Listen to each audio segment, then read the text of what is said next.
अल्लाह का नाम लेकर जो बड़ा मेहरबान निहायत रहम वाला है। यासीन, कसम है कुरान की जो हिकमत से भरा हुआ है। ए मोहम्मद सल्लल्लाहु अलैहि वसल्लम, बेशक तुम पैगंबरों में से हो, सीधे रास्ते पर हो। ये कुरान गालिब व मेहरबान का नाजिल किया हुआ है ताकि तुम उन लोगों को जिनके बाप दादा को खबरदार नहीं किया गया था खबरदार कर दो कि वो गफलत में पड़े हुए हैं। उनमें से अक्सर पर अल्लाह की बात पूरी हो चुकी है, सो वो ईमान नहीं लाएंगे। हमने उनकी गर्दनों में तौक डाल रखे हैं और वो ठोड़ियों तक फंसे हुए हैं, तो उनकी गर्दनें अकड़ी हुई हैं और हमने उनके आगे भी दीवार बना दी और उनके पीछे भी, फिर उन पर पर्दा डाल दिया तो ये देख नहीं सकते। और तुम इनको खबरदार करो या ना करो, इनके लिए बराबर है, ये ईमान नहीं लाएंगे।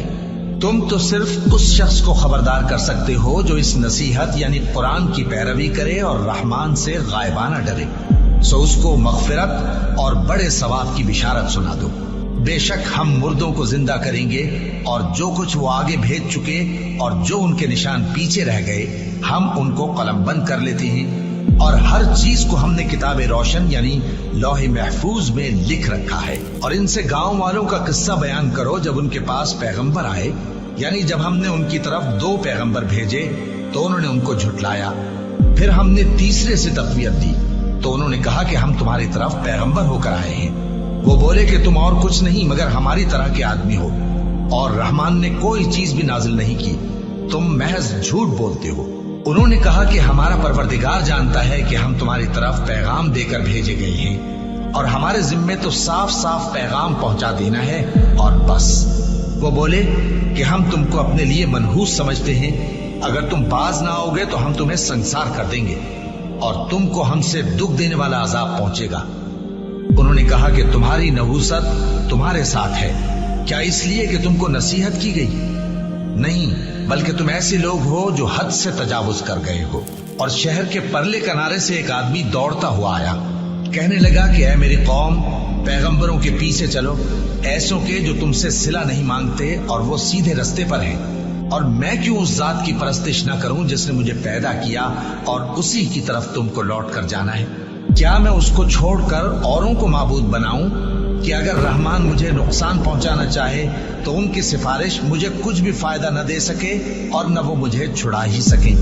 तब तो मैं खुली गुमराही में पड़ गया। मैं तो तुम्हारे परवरदिगार पर ईमान लाया हूँ, सो मेरी बात सुन रखो। हुक्म हुआ कि बहिश्त में दाखिल हो जा।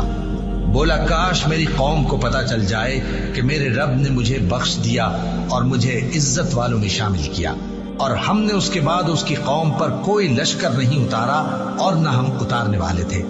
वो तो सिर्फ एक चिंगाड़ थी, सो वो उससे नागहा बुझ कर रह गए।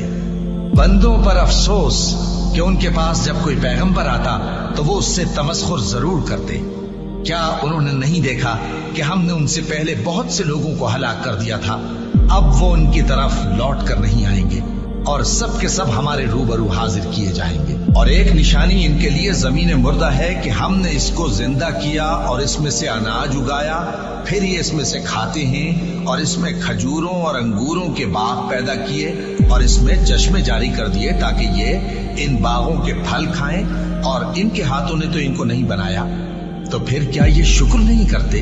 वो जात पाक है जिसने जमीन की नबातात के और खुद इनके और जिन चीजों की इनको खबर नहीं सबके जोड़े बनाए। और एक निशानी इनके लिए रात है कि इस पर से हम दिन को खींच लेते हैं तो उसी वक्त उन पर अंधेरा छा जाता है, और सूरज अपने मुकर्रर रास्ते पर चलता रहता है। ये उस गालिब दाना का मुकर्रर किया हुआ अंदाजा है।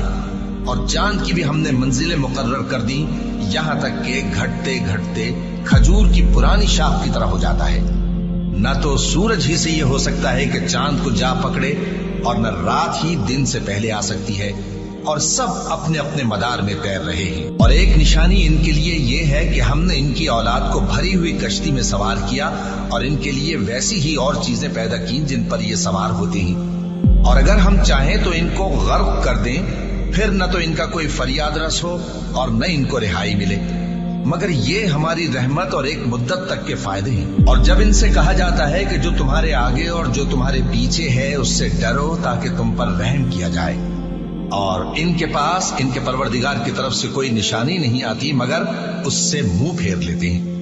اور جب ان سے کہا جاتا ہے کہ جو رزق اللہ نے تم کو دیا ہے اس میں سے خرچ کرو، تو کافر مومنوں کے متعلق کہتے ہیں کہ بھلا ہم ان لوگوں کو کھانا کھلائیں جن کو اگر اللہ چاہتا تو خود کھلا دیتا، تم تو کھلی گمراہی میں ہو۔ اور کہتے ہیں اگر تم سچ کہتے ہو تو بتاؤ یہ وعدہ کب پورا ہوگا؟ یہ تو ایک چنگھاڑ ہی کے منتظر ہیں جو ان کو اس حال میں کہ باہم جھگڑ رہے ہوں گے آ پکڑے گی، پھر نہ تو یہ وصیت ہی کر سکیں گے اور نہ اپنے گھر والوں میں واپس جا سکیں گے۔ اور جس وقت سور پھونکا جائے گا یہ قبروں سے نکل کر اپنے پروردگار کی طرف دوڑ پڑیں گے، کہیں گے ہائے بربادی، ہمیں ہماری خوابگاہوں سے کس نے جگہ اٹھایا۔ یہ وہی تو ہے جس کا رحمان نے وعدہ کیا تھا اور پیغمبروں نے سچ کہا تھا۔ وہ تو صرف ایک زور کی آواز ہوگی کہ سب کے سب ہمارے روبرو آ حاضر ہوں گے، پھر اس روز کسی شخص پر کچھ بھی ظلم نہیں کیا جائے گا اور تم کو بدلہ ویسا ہی ملے گا جیسے تم کام کرتے تھے۔ اہل جنت اس روز عیش و نشاط کے مشغلے میں خوش ہوں گے، وہ بھی اور ان کی بیویاں بھی سایوں میں تختوں پر تکیے لگائے بیٹھے ہوں گے، وہاں ان کے لیے میوے ہوں گے اور جو وہ منگوائیں گے ان کو ملے گا۔ ان کو پروردگار مہربان کی طرف سے سلام کہا جائے گا اور وہ فرمائے گا کہ گناہگارو تم آج الگ ہو جاؤ۔ اے آدم کی اولاد، کیا میں نے تم سے کہہ نہیں دیا تھا کہ شیطان کو نہ پوجنا، وہ تمہارا کھلا دشمن ہے، اور یہ کہ میری ہی عبادت کرنا یہی سیدھا رستہ ہے؟ اور اس نے تم میں سے بہت سی خلقت کو گمراہ کر دیا تھا، تو کیا تم سمجھتے نہیں تھے؟ یہی وہ جہنم ہے جس کے تمہیں دھمکی دی جاتی تھی، جو تم کفر کرتے رہے ہو اس کے بدلے آج اس میں داخل ہو جاؤ۔ آج ہم ان کے منہوں پر مہر لگا دیں گے اور جو کچھ یہ کرتے رہے تھے ان کے ہاتھ ہم سے بیان کر دیں گے اور ان کے پاؤں اس کی گواہی دیں گے، اور اگر ہم چاہیں تو ان کی آنکھوں کو مٹا کر اندھا کر دیں، پھر یہ رستے کو دوڑیں تو کہاں سے دیکھ سکیں گے؟ اور اگر ہم چاہیں تو ان کی جگہ پر ان کی صورتیں بدل دیں، پھر وہاں سے وہ نہ آگے جا سکیں اور نہ پیچھے لوٹ سکیں۔ اور جس کو ہم بڑی عمر دیتے ہیں تو اسے تخلیق میں اوندھا دیتے ہیں، یعنی اسے بچپن کی کمزوری والی حالت کی طرف لوٹا دیتے ہیں، تو کیا یہ سمجھتے نہیں؟ اور ہم نے ان کو یعنی اپنے پیغمبر صلی اللہ علیہ وآلہ وسلم کو شعر گوئی نہیں سکھائی اور نہ وہ ان کو شایع ہی ہے، یہ تو محض نصیحت ہے اور صاف صاف قرآن ہے، تاکہ اس شخص کو جو زندہ ہو خبردار کرے اور کافروں پر بات پوری ہو جائے۔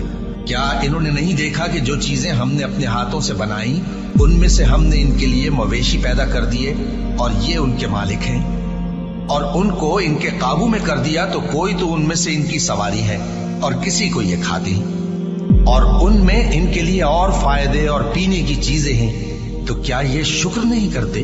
اور انہوں نے اللہ کے سوا اور معبود بنا لیے ہیں کہ شاید ان سے ان کو مدد پہنچے، مگر وہ ان کی مدد کی ہرگز طاقت نہیں رکھتے، اور وہ ان کی فوج بنا کر حاضر کیے جائیں گے تو ان کی باتیں تمہیں غمناک نہ کر دیں۔